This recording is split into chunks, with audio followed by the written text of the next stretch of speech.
for joining us today. We are really, really happy. And then, of course, hindi na po natin patatagalin because may mga tanong po ang ating mga co-host kasi actually, ino-orient namin, campaign namin ito sa CBS-UA Pasacao para matuto ng research ang aming mga estudyante. Kasi research is no longer a requirement and I keep on telling them, but it is a way of living. So, sige po, syempre, ang unang magbabato ng katanungan. Kasi ito po, sir, ay hindi tayo yung usual na discussion, more on question and answer tayo kasi para mas mabilis mag-grasp ng mga estudyante. Ano po? And kung may mga katanungan po yung ating mga audience dyan, ilagay nyo lang po sa chatboard at babasahin naman namin mamaya. Okay? So, yes, Cha. Go ahead, Po, for your first question. Once again, good afternoon po, Sir Jonathan. The first question po, ano po ba ang main purpose ng action research compared sa ibang research design? Thank you so much for that first question. A very interesting thing. Because action research are commonly applied in other field of discipline. But yung tanong kanina, ano ang main purpose ng action research compared sa ibang research design? So, kung titignan natin, as we compare with the different format of the action research and at the same time the basic research, there are several differences. Okay? So first, the action research are commonly used in order to solve problems that are immediately or need an immediate actions in school. I give you example. Let's say nowadays we are done with LDM. So we monitor student based on how they comprehend the words that they read, and at the same time, which word they can read properly, and which word that they cannot read. So that is one of the problem. So now, action research are very essential in answering or solving that problem because action research is a type of research that requires an immediate action. So in particular classroom, so the teacher will do the action research in order to solve and give solution to the existing problem like non-comprehension in school or low reading ability of our learners. So that is one of the main purpose of action research. But along with that, as we compare to the design, the action research are very simple as compared to basic research. Because basic research is composed of 5 chapters. We have chapter 1, chapter 2, chapter 3, chapter 4, and chapter 5, which is very lengthy as compared to action research, which is in proposal, we only have 20 pages. In conclusion, at approximately 40 or less than 50 pages for the completion of the action research. That is how it is easy compared to basic research. Another, in terms of how it is written, it is very easy to write the introduction as compared to the basic research, even in the collections of review of related literature. Because in action research, in terms of the introduction, we only include 3 to 5 RRL or related literature and related study to give support to the claims of the researcher. While in basic research, it requires a detailed and comprehensive discussions of review of related literature and related studies. That is my answer for question number 1. So, thank you, sir, for that. Yes, Miss Sai, go ahead, please. Yung question mo. Good afternoon po, sir. Ano po ba yung steps sa paggawa ng isang action research? Thank you, Sai, for your question for number 2. Ano-ano ang steps sa paggawa ng action research? So, based on my experience as a teacher and at the same time as a division researcher, so the first step that we need to do in doing the action research is just observe the settings in the classroom. Okay? Because action research as answering the first problem, how it is different from the other research, the action research pertains to answering problem in school. Like the example, the low comprehension of our student, low in numeracy, literacy. So the first step that you need to do as teacher, researcher, is to observe the classroom environment. After observing and you identify what are the possible problems, that's the time that you start to formulate the possible question. Okay? You identify first the problem, then after that, you need to look on the essential reasons or factors why this particular problem exists. And in doing the action research, you have now the data. Let's say, for example, the baseline data of the existing problem in school. Then this is now the time that you're going to use that data in writing the parts of the research. Let's say, for example, the action research proposal, which is different from action research completion. Because in completion, you're already done with your data gathering. You're already done with the limitations, intervention. So you start first with action research proposal. Then write what are the rationale, the existing problem, the baseline data. Then at the same time, you're going to write the action research questions. What are the possible questions? Why this particular problem are existing? Then you propose an innovations or strategy. Then after that, you submit paper because the paper need to be reviewed with the action research coordinator in your school. Then after that, it will be forwarded in the district. Then from the district will review, will check the format, the template, and at the same time, the problem that are existing in the school. Then they will issue search coordinator, signed with the assigned PSDS and the school principal. Then it will be endorsed in the division office. That is some of the preliminary steps in doing or steps in doing the action research. Then once it was approved by all the appropriate authority, then it will be returned with you. Then that's the time that you will implement and gather data and do your research instrument. So that is how it will be done in DepEd. Oh, okay. DepEd. So, yun ang strategy sa DepEd, sir. Okay. So, to say, tama po ba yung pagkakaintindi ko na, like, for example, yung gagawin mong research, gagawin mo na agad ng action. Tama ba po yung pagkakaintindi ko? Yes po, ma'am. Exactly. Oh, okay. For example, let's go back with the existing problem in school. Nowadays, we are done with Pilgiri, and most of the teachers in the Philippines, Saturday, is the submission of the national result of the Pilgiri. So, based from that data, the problem in school is about no reading comprehensions of student or very low comprehension and non-reader in the classroom. Okay, so that is the existing problem. So as a teacher researcher, that particular problem need an immediate action. So you can propose innovations in reading, strategy on reading, so that after that, so you utilize the instrument. Let's say, for example, you propose module, reading inventory materials.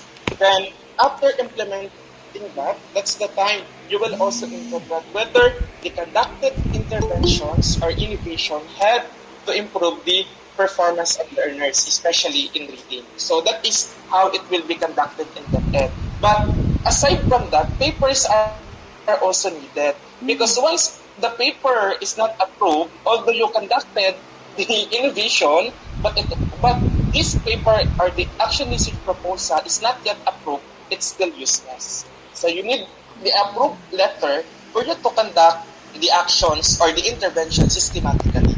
But then, if in some cases, let's say for example, if that product, then document. That is one way of how it will support that you conducted that in documentation. Either you conduct video, you observe student, then someone from the class documented all the necessary information. So that's it po. Okay, so malinaw yun, everyone. But of course, that is the job of the DepEd people. How about if the students are going to accept? I mean, it's how about if the students are going to use it? Paano nila yun i-apply kunyari sa setup ng isang estudyante kung gusto nilang gumawa ng action research? So pareho din yung ipa-follow na pattern, sir. May gagawin silang application. For example, gusto nilang makita kunyari kung yung mag-aaral ba, kunyari sa elementary, ay hindi pa nakakapagbasa. So, may gusto silang parang i-propose na something. So, gagawin nila yon, i-implement nila yon, at yun ang pag-aaralan nila kung how effective. Tama po ba yun, sir? Yes po, ma'am. Pwede po natin yung gawin. And as long as especially ma'am, in our senior high school student, so they have subject research, PR1, PR2, and 3Is, wherein they also adapt the formats and template for action research. And they are also allowed to explore and navigate data, particularly in school, the existing problems. Pwede po natin yung gawin po in that end. Oh, wow, galing. So, thank you so much, Sir Tan. Okay, how about you, Jazz? Go ahead sa yung tanong. Good afternoon po. Yung next question po is, ano po ang common challenges sa paggawa ng action research? Common challenges. Okay, thank you for that, Miss Jasmine. A very interesting question. What are the common challenges na hinaharap or na-encounter ng researchers sa paggawa ng action research, especially if the researcher lack knowledge and skills in doing the action research? So basically, there are a lot of problems in school. While you are sitting down, you will see that there are a lot of problems in students, in teachers, but then most of teachers refuse to administer action research. Why? Because they have lack of knowledge, skills in doing the action research. So it is important that when you go to action research field, you are equipped with essential knowledge, the skills, and most importantly, the values. Because doing research is not an easy. It requires a lot of patience for you to get the data or the essential data that you need to look in your research. And most teachers, based on my experiences, I check papers in district, specifically in Pasacao. Let's say, for example, the DepEd teachers, I have 25 action research that I review, then I endorse to division office, then after several hours or several months, return, not yet approved. That is one of the challenges. Teachers are not patient. Teachers are very, some teachers did not pursue finishing the action research because sometimes one of the factor is the comment from other people. But if the action research is really your passion, you want to contribute to the body of knowledge, so you have to overcome that. And doing research requires also positive attitude. So it is not easy. So it requires a lot of effort, a lot of time to get the most essential data that are needed to share in the public, especially in school, because that will help to address and to solve existing problem. So one problem, common problem, lack of interest, lack of knowledge, lack of skills, and at the same time, the attitude towards action research. That is essential for me as a researcher, because before I've also experienced that, but after a very long waiting month, a long month of waiting, my action research was approved, the proposal, until such time I conducted, then I also submitted the conclusion, then returned to me as approved. It's very fulfilling. So that's why if you do action research, you have to invest more. Yeah. So that's it.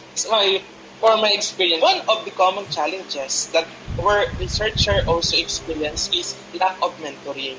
Okay? Although the DepEd, even in our district in Pasacao, we conducted seminar, but not all teachers who attended of the seminars are into the heart of research. I hope that you understand me.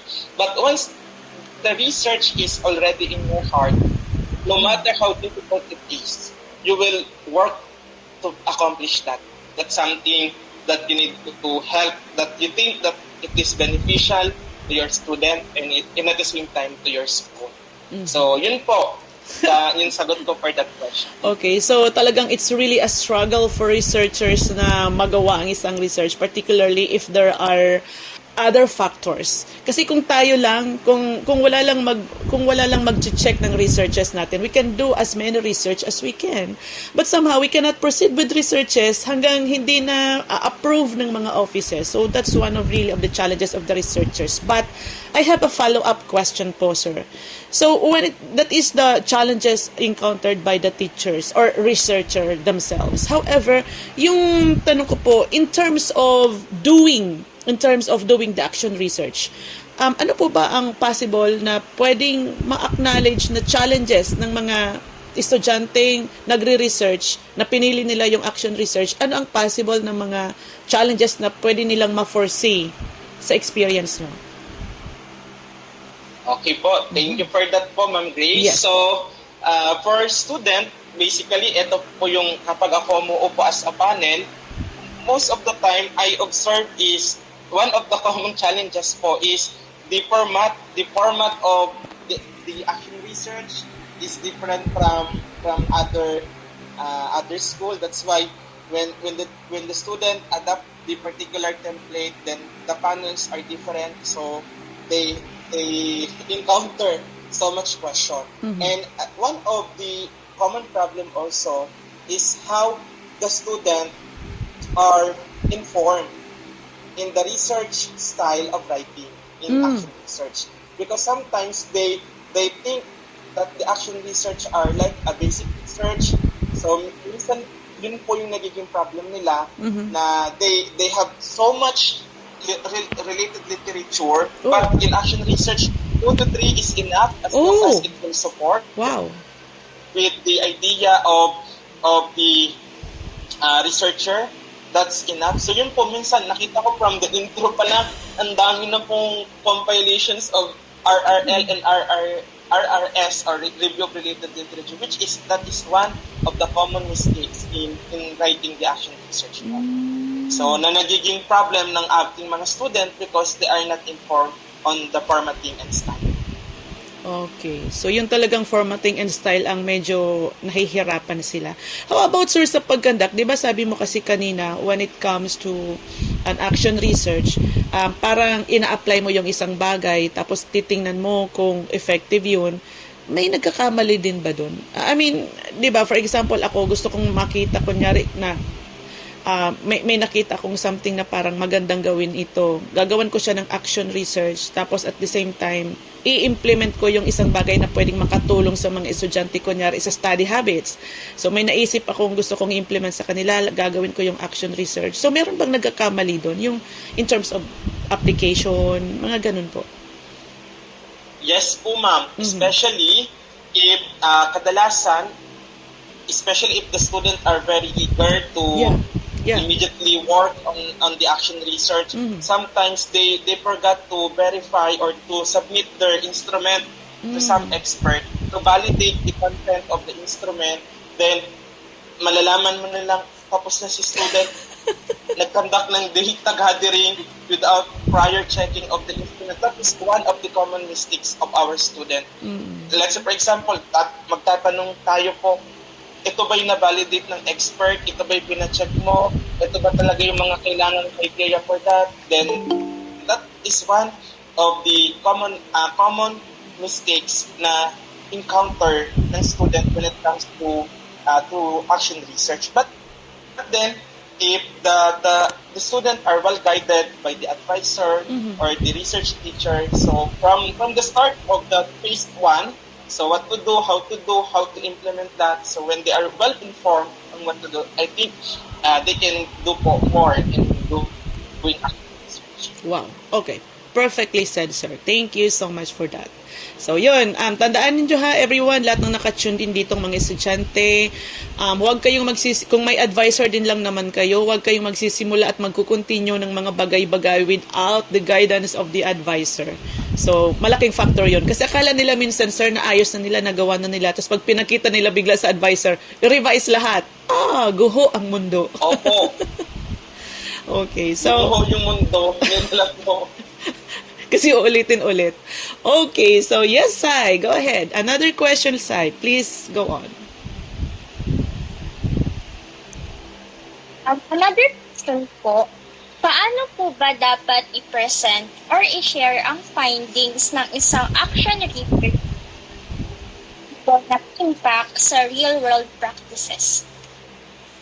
Thank you so much for that question. Very interesting. As researcher, even kayo po, mga student or teachers that are here in our platform, do not allow or wag niyo pong hayaan na yung result ng study ay maging libro lang. After you conduct a thorough and very tedious activity in research. So one way to present or to share the findings of your research, first in that ed, we have call up. Okay? So the division office will give memorandum about the submissions of completed action research. Then it's up to you as a researcher if you want to present your data as the oral presenter, paper presenter, or the other way or abstract presentation. So after doing that, then you submit, and once you qualify with the required format that the particular institution required you, let's say for example in that ed, after that you revise and you submit the template for proposal, that's the time that you can share your findings to people, not only in particular school, but it is in division, wherein all teachers or all division research coordinator and district research coordinator and school research coordinator within the division of Camarines were invited. Then the education program supervisor and other heads in the Department of Education or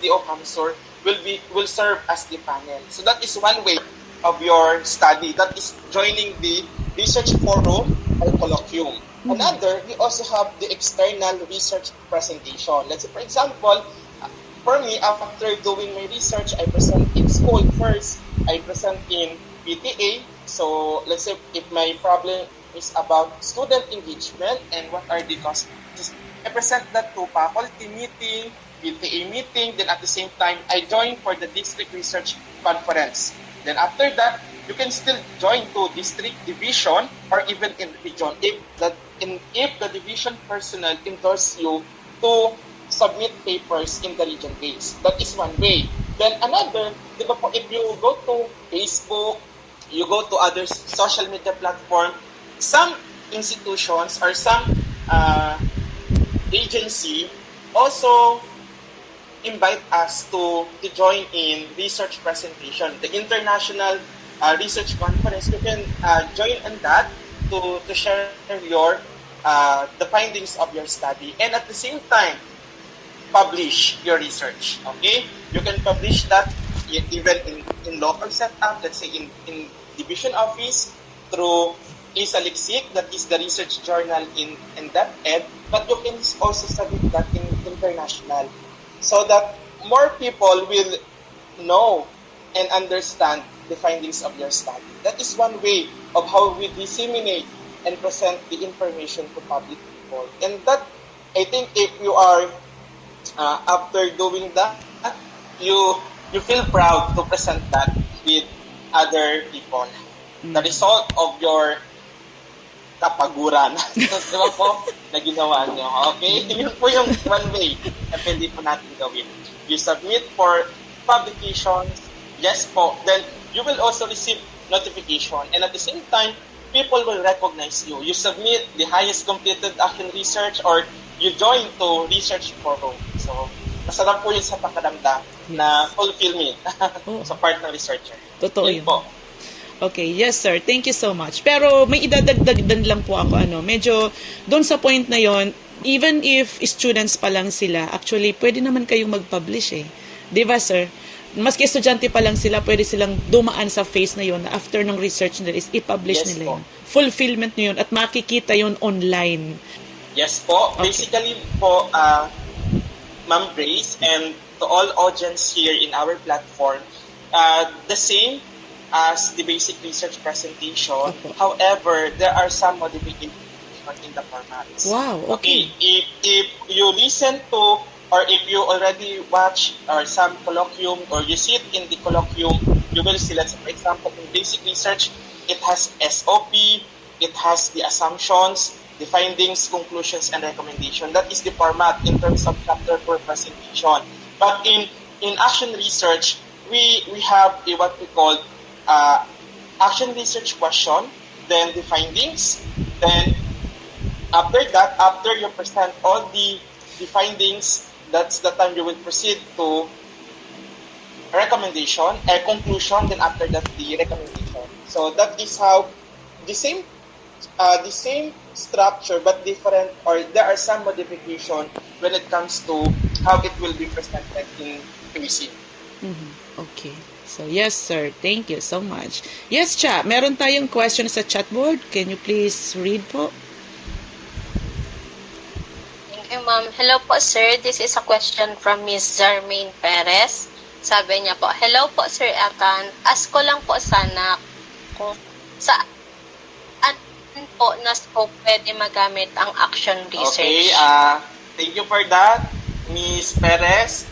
I hope Ms. Perez is one of my students Oo in nga. Pasakaw National High School, now in CBSUA. Okay, so thank you for that question. In any scope, you are elementary major or secondary bachelor of secondary education, and in any field, you can still apply action research. Action research, because action means you are solving a particular problems in school. The action research. Okay. So, yes, thank you. At least nasagot na yung tanong mo, Ms. Zarmaine. Oh, yes. Go ahead. Go ahead, Zarmaine. Ma-add lang po ako concerning question po. Oh, Ano mag-add po ba lang. sir ang purpose kang action research po? Okay. Sa research po. Yes. Thank you for that, Ms. Perez. What is the purpose of the action research? Although that is also the first or second question a while ago, or the first question, what is the purpose of the action research, is simply in that ed context. I will answer that in the that ed context, improving the educational services of teachers towards students. So we need to improve either the quality of education, the level of comprehension, the numeracy, and other aspects. So that's why teachers do an action research. So improving learners' performances. Okay. So, nasagot na yung tanong, Ms. Zarmaine. At yun din, nasagot din yung tanong ko, sir. Kasi, naisip ko, bakit ba pag sinabing DepEd teachers, they are always bound to do the action research? Parang feeling ko, ayaw nyo po ba ng ibang research design? Ganyan. So, sabi na, kasi action research kasi ganito. Now I know. Okay. Thank you, Sergio. Okay, so allow me po, ma'am, to add po Yes po. the statement while ago, that the teachers are also encouraged to do basic research. Oh. However, basic research are much longer as compared to the period of completion for action research. Action research, upon the approval, so you only required 6 months to submit that for completion. While in basic research, since it has chapter 1, chapter 2, chapter 3, 4, and 5, so it requires 1 year writing plan to, or writing 1 year preparatory before you submit for the completion of basic research. So, kadalasan, one of the problem why some teachers are not doing basic research because of the period, the time. So, 1 Okay. year. 1 year po silang maghihintay bago, unlike with action research, once it up is well documented, then you can submit anytime. So yun po yun. And that is much easy on the part of the teachers. Okay, so yes sir, thank you so much. We are almost at the close kasi parang 1:54 na and nakakahinayang. But still sir, we need to raise 2 more questions. Okay po, 2 more questions na lang. Sige, Jazz, go ahead po. Your question please. So, next question po. Ano po ang mga best practices maaaring sundan ng aspiring researchers sa gumawa ng action research? Okay. So, please correct me based on my understanding. Ano yung mga best practices na maaring sundan ng aspiring researcher sa paggawa ng action research? So, it pertains to attributes. Correct me? One of the best, there are a lot of best practices that we need to consider to become an aspiring researcher in doing action research. First, don't stop reading. Oh, okay. So, the more that you read, the more that you will write. So, that is my personal takeaway. Because I'm also doing other research, now I'm doing my basic research. So, once less yung nabasa mo, less din po yung knowledge na mapaprocess in doing the research. Then another, aside from you read more, you try to evaluate the different parts of the research. How those researchers or researcher do the way of presentation in chapter 4. Sometimes other researcher they start presenting the data from general going to specific, other go to specific to general, other go to categorical and ranking. So from that way of reading, you will understand the different structure of research, how it is done aside from the different designs na ginagawa po ng researcher. And at the same time, your passion, okay? Especially researcher, it is not just about the paper, but it is also about the quality of the paper. So do not just submit paper for completions or just to comply with the requirement of the teacher or in other agency, but it's your contribution to the field of knowledge. Diba po? The reason why at the end of several years, some student will read your research, then they will see, this is the study of Sir Barte, this is the study of Ma'am Galan, so this is how they understand the concept before. Now let's evaluate other aspects based on their reputation. So that is also one way.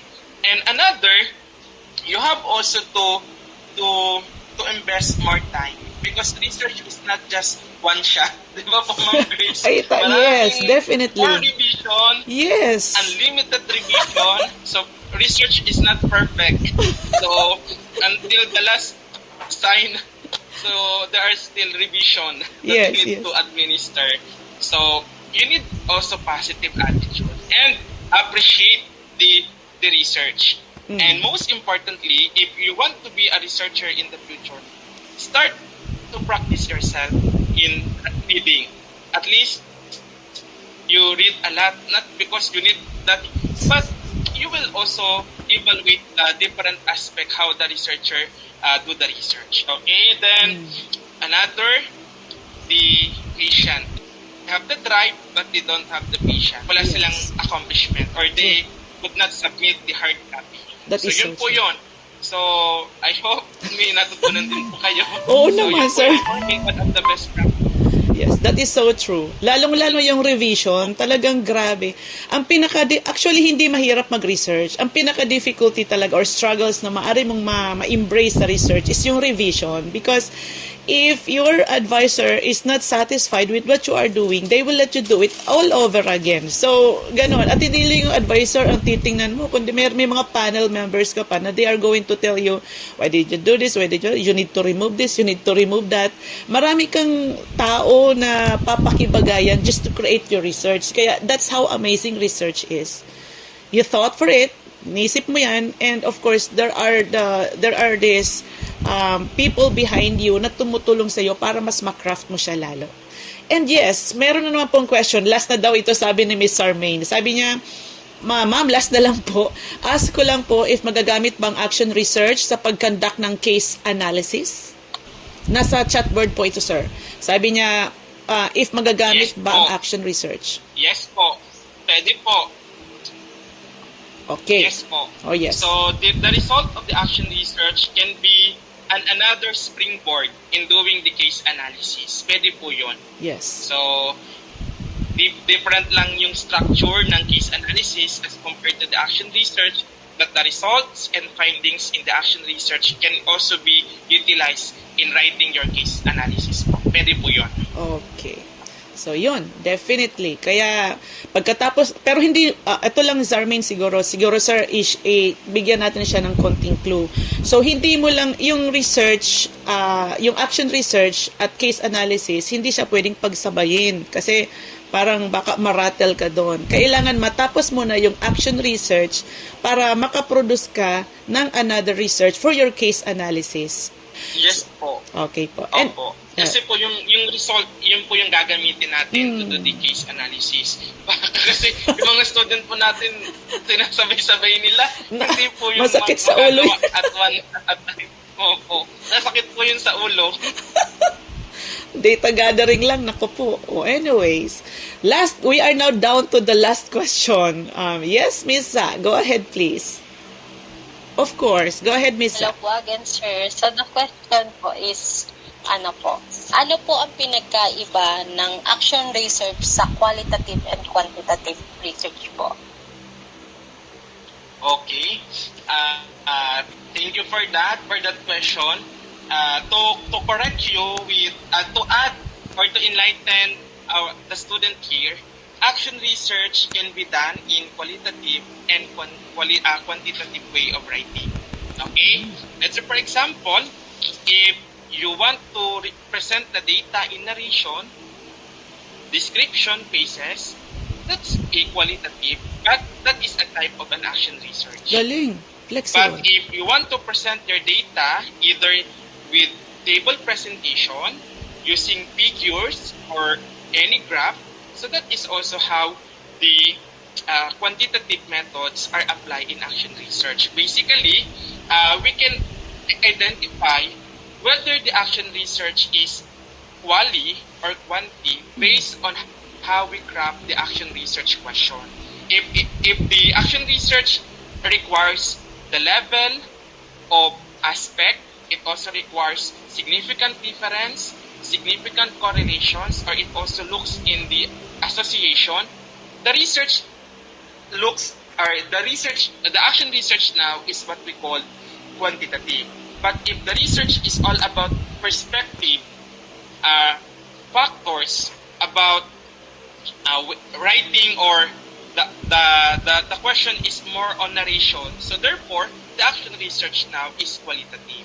Okay po, so in short, hindi po iba yung action research sa qualitative at quantitative method. So parehas po yun na-apply, depende na lang kung anong method ang gagamitin ng researcher in doing the action research. So yun po yun, to make it safe. Kasi in research method, we only have two methods, the qualitative and quantitative, but they differ in different designs. Wow. Kung paano yung itsura, kumbaga yung mukha ng paggawa ng research. Okay po. So, yun po yung sagot ko sa iyo. Yes po, Miss. Sige po. Clarify ko lang po, sir. So, ano po, yung action research po is gamit niya po same yung qualitative and quantitative. Yes po, exactly. And that is, if we're going to look on the parts of the action research, that is chapter or part 4. Kasi part 1 is about rationale or the background of the study. Part 2 is about the action research question. Part 3 is about propose. Part 4, methodology. So doon mo makikita na that is both employed in doing action research. Okay. So, siguro sir, idagdag ko din lang po itanong ko lang sir. So, malinaw po ba, ang action research can be both applied in quanti and quali. Pero hindi rin siya pwedeng pagsabayin para siyang mixed method. Tama po ba? Pwede po. Oh, Yes okay. po, ma'am. Pwede din po siya. Okay. We still have action research which is also employed mixed method. Oh, So, pwede po galing. Okay. So, yun, malinaw. Sir. Sige po. Ganon, sir. Ano po, dun sa pagsosolve ng mga problem kaysa yung sa iba po, pag nag-a-analyze pa, ganon, or ma-explore ng topic, yung sa action po, siya, more sa pag-solve po ng immediate problem talaga. Yes po. Especially if our setup is in education, in that ed. So, action research aims to improve the academic performance of the learner. So, meaning, whatever the immediate or what are the problem present right now that need an immediate action, that's an action research. So, you need to solve that immediately. Okay. So, yes. Thank you, Sir Jonathan. Ang dami pa naming gustong itanong but it's already 2:07. Kaya nandito tayo sa last part. But of course, before we go back, before we end up the session, kailangan, ito Sir titingnan natin. For sure, maraming natutunan itong mga co-host ko and they will be telling us the things that they've learned from your talk. So, sige nga, pakita natin yung inyong natutunan sa lesson ni Sir. Pero Sir, thank you so much for this because I know malaking bagay ito. Go ahead, Miss Jasmine Azaita. So, good afternoon po ulit. Yung mga natutunan po, Apo. first daw po, is research po siya na kailangan po agad ng immediate actions or solution dun po sa na-find pong problem. Then, there are gawing yung research actions. And I learned din po that there are some common challenges for the researchers and students sa paggawa po ng action research like lack of skills, interest, knowledge. And for students naman po is yung mostly daw po is yung format and style po sa paggawa ng research. And din po yung mga best practices, yung such as po is non-stop reading, yung tuloy-tuloy lang po tayo sa dapat daw din po is we try to evaluate different parts of research po and dapat follow yung session natin and have a positive attitude and practice in reading and most po is dapat meron din yung patient. Yes po, yun po. Okay, thank you, Jasmine. Thank you so much, Jasmine, for that. And nakakatuwa naman. So, nakita natin effective itong ating guest speaker. Talagang magaling siya. Okay, pasasalamat at pagbigay ng inyong natutunan. How about you, Miss Chat? Based lang po sa pagkaunawa ko po. Action research po is about finding quick and practical solution to real problems. Yung, like, tulad nga po nung tanong ko kanina kay Sir. And it's more on improving. For example, low learner or mahina magbasa yung student. It's more on ang solution niya po sa action research is improving student reading skills. Unlike other research po na kailangan mong mas i-expand yung research. In terms of written din po, is yung action research is mas simple and direct. Usually around 50 pages instead na 1 to 5 long chapters. And simple man po siya, yes, pero sabi nga po ni Sir, it's not easy because sa action research po, it requires skills, knowledge, and patience. And one of the biggest research you need to invest. You invest time, sabi nga po ni Sir, you need to read and have positive attitude, and of course po, you must be dedicated po. Parang aside sa useful siya sa educators, parang mamaganda po siyang gamitin ng mga community workers. Yan lang po, ma'am. Okay. And yung iba po, design na naman. Okay. So, yes. Thank you so much, Miss Cha. Talagang, ngayon ko nga na-realize na super flexible pala yung action research. So, maganda siyang i-try na gawin. Okay, go ahead. Our pasasalamat and your learning, Miss VP Saina, go ahead please. Thank you so much po sa para sa ngayong araw, sir. Marami po kaming natutuhan. So, action research na yung may solve ka pong problem na requires ng immediate action. Action research, mas simple po siya kung ipo-compare dun sa basic research po. And also, yung sa paggawa po ng action research, it requires time and facilitation, especially po the patience rin po. And yung sinabi mo po kanina, sir, na statement po na natakbo talaga sa akin, yung once research is in your heart, no matter how hard it is, you will finish it. Kasi magre-research na rin po kami third year po pala. And yung yung don't stop reading para po marami din po kami masulat. Yun lang po, maraming Okay, so thank you so much, Miss Saina. Actually, yun na nga, kung marami silang natutunan, ako sir, marami ring nadagdag sa akin. That is why I'm so thankful that you've been, you just said to me, yes, nung ikaw ay aming na-invite. Although talagang marami, busy rin at siksik yung schedule ni sir, nabigyan niya pa rin tayo ng time. And so much thankful kami for this opportunity that you are with us. And surely, hindi naman ito yung last, di ba, sir? So this is only the beginning of our collaboration. Because next time, Yes, I po, hope, ma'am. Thank you po. I hope makaulit pa kami, sir.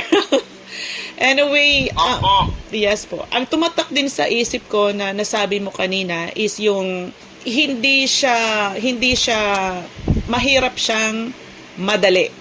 Mahirap siya when it is not in your passion, but it's a lot easy. It's so easy for everyone to do it if naka-align sila na gusto talaga nila magsulat. Pero hindi naman ibig sabihin na even if you don't have the talent or so you said that you don't have the talent, hindi ka na makapagsusulat. Lahat ng bagay ay natututunan. So sir, for your last words po sa ating mga audience at sa lahat na. Your time, sir. Ako po. Thank you so much po, Ma'am Grace, my professor, my mentor, and to the team of the Research Online Tambayan for inviting me. Thank you po for this opportunity to share.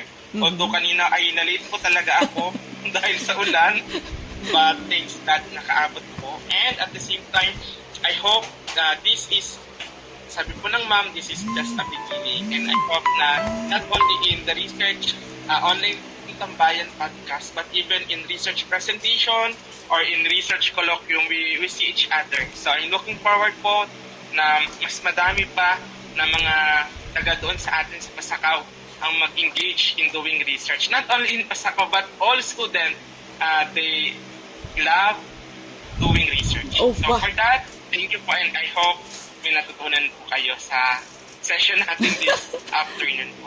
Okay, marami kami sir natutunan. Thank you so much dahil sa pagpapaunlak ninyo.